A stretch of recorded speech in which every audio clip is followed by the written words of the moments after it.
buenas tardes, queridos compañeros y televidentes. Principalmente me presento, mi nombre es John David Villadiego Muñoz, egresado de la Universidad de Pamplona. Para mí es un placer en el día de hoy acompañarlos desde la ciudad de Valledupar, capital del Cesar, en donde nos encontramos en el mejor programa de investigación que tiene el Cesar, Unipamplona Investiga, en el cual estaremos abordando el tema de las células con unos invitados muy especiales, el cual nos estarán dando su aporte sobre este tema.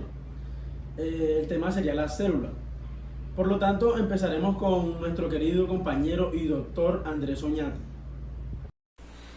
Buenas tardes, John Davis. Desde Villanueva, La Guajira, me place saludarlo en este maravilloso día. Primeramente, darle gracias a Dios y a ustedes por estar acá, por darme la invitación a este dichoso programa Unipamplona Investiga, el mejor programa de investigación en Valledupar, Cesar. Mi nombre es Arnaldo Andrés Oñate Rodríguez, soy egresado de la Universidad de La Guajira como médico y biólogo celular. Estudios que me han permitido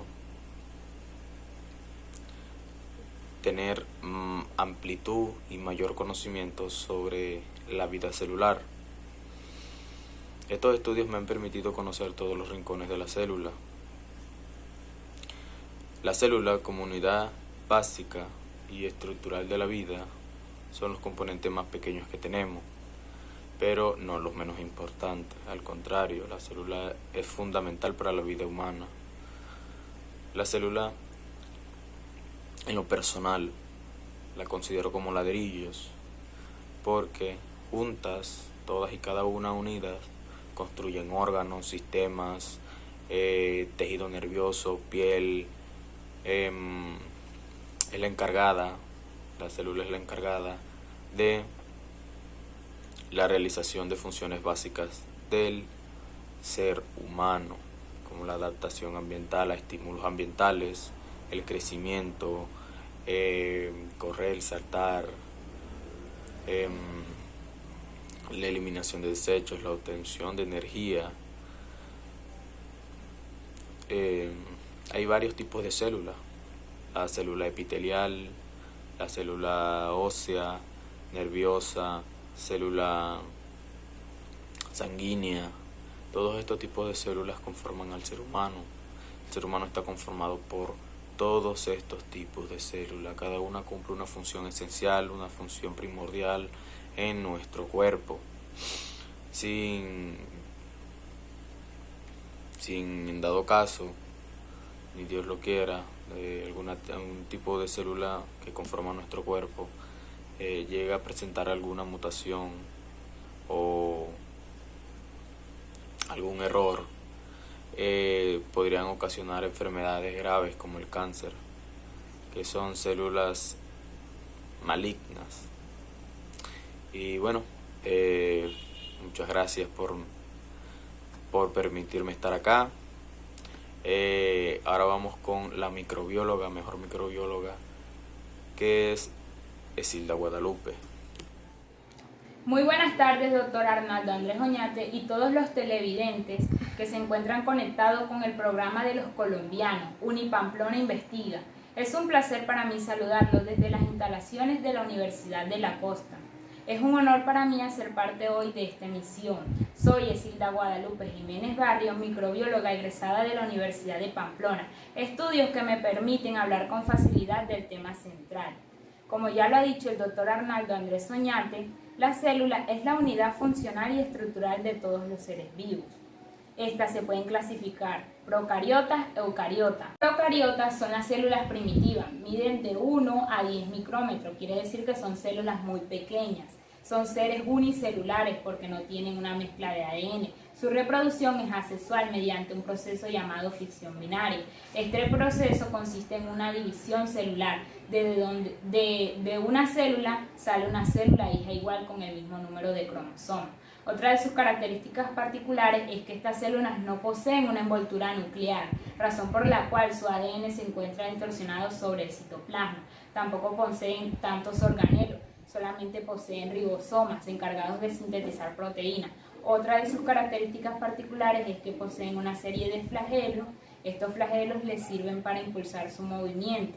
Otra de sus características es que suelen tener forma esférica o de bastón. De estas células se desprenden las archas y las bacterias. Estas son células evolutivas, razón por la cual estas tienen una membrana nuclear, tienen más organelos. Los organelos son pequeños organismos que realizan diferentes funciones, como por ejemplo el retículo endoplasmático liso se encarga de depurar sustancias penetrantes. Tenemos el aparato de Golgi, que Golgi se encarga de terminar el proceso de macromoléculas. Otra de las características particulares de estas células es que son seres uni- y pluricelulares, o sea, se reproducen asexual y sexualmente. Un ejemplo de la reproducción sexual son los seres humanos, que necesitan de 2 progenitores. En esto se necesita un esperma y un óvulo, ambos dando la mitad de cromosomas para la creación de un nuevo ser. Tenemos la reproducción por mitosis, que es una reproducción que consta de una división celular, que de una célula salen 2 células hijas igual. Entre otras de sus características particulares de la célula eucariota es que de esta se desprenden el reino animal, vegetal y fungi. A continuación, el científico Javier Romero estará con ustedes hablándole con referente a las partes que complementan las células. Muy buenas tardes. Agradecerle a la microbióloga Isilda Guadalupe por darme la oportunidad de poder dar un aporte a este gran tema. Y presentarme, soy el investigador Javier Romero. En este espacio quiero hablarles sobre las partes y funciones de la célula. Voy a hablarles sobre la célula animal y sus partes y funciones. Gracias a diferentes investigaciones y trabajos de experimentación, hemos llegado a la conclusión de que las células se distribuyen en diferentes partes y estas partes tienen sus funciones, como ya lo había recalcado anteriormente, las cuales son la membrana plasmática, que protege el interior de la célula y permite entrada de nutrientes, detecta las condiciones externas. El núcleo, que sintetiza el ADN y el ARN. El ADN es el que contiene la información genética responsable del desarrollo y el funcionamiento de un organismo. El ARN es similar al ADN, pero este posibilita la síntesis de proteínas. El nucleolo es el que se encarga de producir y ensamblar los ribosomas de la célula. Los ribosomas son los que sintetizan las proteínas y el retículo endoplasmático es el que ensambla y procesa proteínas y regula el calcio. El lisosoma es el que digiere el material ingerido por la célula y la mitocondria es la que sintetiza el ATP, que son las moléculas de energía biológica, y oxida los ácidos grasos. El ATP es el trifosfato de adenosina, es la molécula portadora de la energía primaria para todas las formas de vida. El citosol es el transporte de los metabolitos y los microtúbulos ayudan a mantener la forma de la célula, y la vesícula membrosa, por último, es la que almacena, transporta y digiere productos y residuos celulares. Muchas gracias por escuchar mi aporte y le paso la oportunidad a mi compañero, el botánico. Sí, compañero. Hola a todos, me place saludarlos desde este programa Unipamplona Investiga. Mi nombre es Jainer San Martín, botánico del Instituto de Biología de la Universidad de Antioquia, y es desde estas instalaciones que les traemos un reporte especial donde tocaremos un tema bastante interesante, más específicamente sobre la célula vegetal. Este es un tema muy importante que nos ayuda a entender muchísimo sobre el reino planta. Es importante saber que las células vegetales fueron descubiertas por primera vez en el siglo XVII por el científico Robert Hooke, mientras estudiaba láminas de corcho a través del microscopio. Hooke observó que se componían de estructuras en forma de panal, que le recordaban vagamente a las células de un monasterio. Este las llamó poros o espacios. En su libro titulado Micrografía, publicado en 1665, podemos ver los dibujos y descripciones de los objetos que había observado a través del microscopio. gracias a este importante científico, sabemos que la célula vegetal es una célula eucariota que compone a los miembros del reino planta. Aunque comparte algunas características con la célula animal, la célula vegetal tiene partes únicas que le permiten realizar un proceso exclusivo del reino planta, es decir, la fotosíntesis. Entre algunas de sus partes encontramos la membrana plasmática. Esta separa la célula de su entorno y regula el movimiento de materiales hacia adentro y fuera de la célula. La mitocondria. Esta oxida combustibles para oxidar ATP. Encontramos también el retículo endoplasmático rugoso, que se encarga de la síntesis de proteínas, como también el retículo endoplasmático liso, que se encarga de la síntesis de lípidos y del metabolismo de fármacos. Encontramos también la vacuola central, que ayuda con el movimiento de moléculas y la digestión de desperdicios. La pared celular. Esta está hecha principalmente de celulosa. Se encuentra fuera de la membrana celular y da soporte y protección a la célula, así como también juega un papel preponderante en la comunicación celular. Encontramos los plasmodesmos, son poros en la pared celular que permiten la comunicación con células adyacentes. Las células vegetales se producen principalmente a través del proceso de mitosis que ocurre a nivel celular. Este proceso permite a las células vegetales hacer copias idénticas de sí mismas para sostener a la población local. Es importante recordar que todas las células contienen el material genético hereditario que pasan a los descendientes. Los genes en la célula vegetal se encuentran en unas estructuras llamadas cromosomas dentro del núcleo celular. Todos estos datos que probablemente no sabías, aquí en Unipamplona Investiga se los contamos. Sin más, hasta aquí nuestro reporte desde el Instituto de Biología de la Universidad de Antioquia. Seguimos con el doctor Delkin Padilla con más información. Muy buenas tardes. Muy buenas tardes, queridos compañeros. Muchas gracias, mi compañero Joiner, por brindarme el espacio en este hermoso programa Unipamplona Investiga.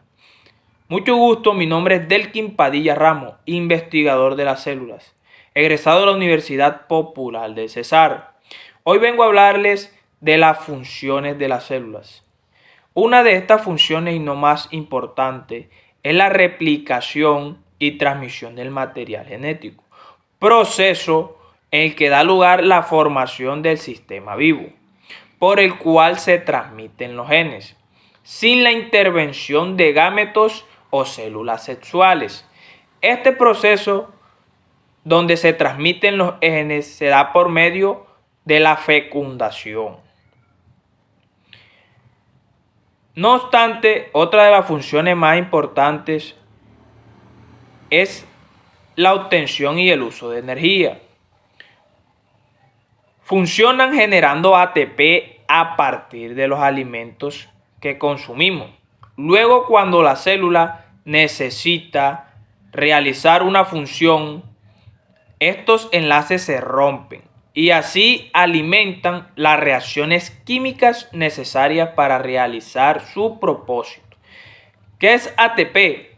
ATP es trifosfato de adenosina, molécula portadora de la energía primaria para todas las formas de vida. Otra de estas funciones importantes es la regulación del equilibrio interno. La tendencia a mantener un ambiente interno estable, relativamente constante, se llama la homeostasis. El cuerpo mantiene la homeostasis por muchas variables, además de la temperatura. Por ejemplo, diversos iones en la sangre deben mantenerse constantemente junto al pH y la concentración de la glucosa. ¿Qué es la homeostasis? Es el conjunto de autorregulación conducente de almacenamiento de la composición y los propósitos del medio interno de un organismo. Muchas gracias, esta es mi intervención. Lo dejo con mi compañero John David Villadiego. Muy buenas tardes, queridos televidentes. En el día de hoy nos encontramos en el municipio de Agustín Coas y Cesar, donde hemos sido invitados de una manera muy cordial por el mejor programa que tiene todo el Cesar, Unipamplona Investiga. Pues como venían comentándole anteriormente mis compañeros sobre el tema de las células, yo quiero dar mi aporte pero más enfocado de cómo se reproducen las células. Para hablar de cómo se reproducen las células, principalmente debemos saber qué es la reproducción celular. Pues bueno, se conoce como reproducción celular o bien sea división celular a la etapa del ciclo celular en la que cada célula se divide para formar dos células hijas de una manera totalmente distintas. Es un proceso que se da en todas las formas de vida y que garantiza la perpetuidad de su existencia, así como el crecimiento, la reposición de tejidos y la reproducción de los seres pluricelulares. Pues bueno, la célula es la unidad básica de la vida. La célula, como los seres vivos, tienen cierto tiempo o bien sea un ciclo en el que principalmente nacen, crecen, se reproducen y mueren. Pues existen diversos mecanismos biológicos de reproducción celular, es decir, que permiten regenerar células nuevas, replicando su información genética y permitiendo que el ciclo vuelva a empezar nuevamente. En determinado momento de la vida de los seres vivos, sus células dejan de funcionar, o bien sea empiezan a ser de una manera menos eficiente y de una manera más lenta. Pues hasta que eso ocurre, o mejor dicho, antes de que eso ocurra es donde las células empiezan a envejecer. Luego, la reproducción celular tiene como propósito mantener o incrementar las células que existen dentro de un organismo. Pues sabiendo esto, lo mencionaba anteriormente, es donde podemos entrar a hablar como tal de los tipos de reproducción celular. En principio hay tres grandes tipos de reproducción celular. La primera y por supuesto la más simple es la fisión binaria, en la que el material genético celular se replica y la célula produce a dividirse en dos individuos totalmente idénticos. Mas sin embargo, los seres más complejos como los eucariotas están dotados de más de un cromosoma, al igual que nosotros los seres humanos. Por ejemplo, que tenemos un par de cromosomas del padre y uno de la madre. Pues ya cuando entramos a hablar de mitosis, se entiende que es la forma más común de división celular de las células eucariotas. Pues en este proceso las células se replican su material genético completamente y para hacerlo emplean un método de organización de los cromosomas en la región ecuatorial del núcleo celular, que luego proceden a dividirse en dos, generando dos dotaciones cromosómicas totalmente idénticas. Pues como tal, cuando hablamos de mitosis, se entiende que es el proceso de división celular en la que una célula madre da lugar a dos células hijas genéticamente idénticas. Ya cuando hablamos de meiosis, se entiende que es el proceso más complejo, que produce células haploides con la mitad de la carga genética, tales como las células sexuales o ya bien sean los gametos, que están dotadas de variabilidad genética. Esto se da con el fin de aportar la mitad de la carga genómica durante la fecundación y así obtener descendencias genéticamente únicas, evitando la reproducción clónica asexual. Pues como tal, lo que nos quiere decir es que estas son unas células simples que crecen de un núcleo definido y un organelo membranoso. Gracias. Muchas gracias, queridos televidentes, y muchas gracias también a nuestros invitados especiales, los cuales nos colaboraron mucho en el día de hoy con su aporte. Pues he aquí el final de nuestro programa Investiga Unipamplona. Muchas gracias. Hasta pronto.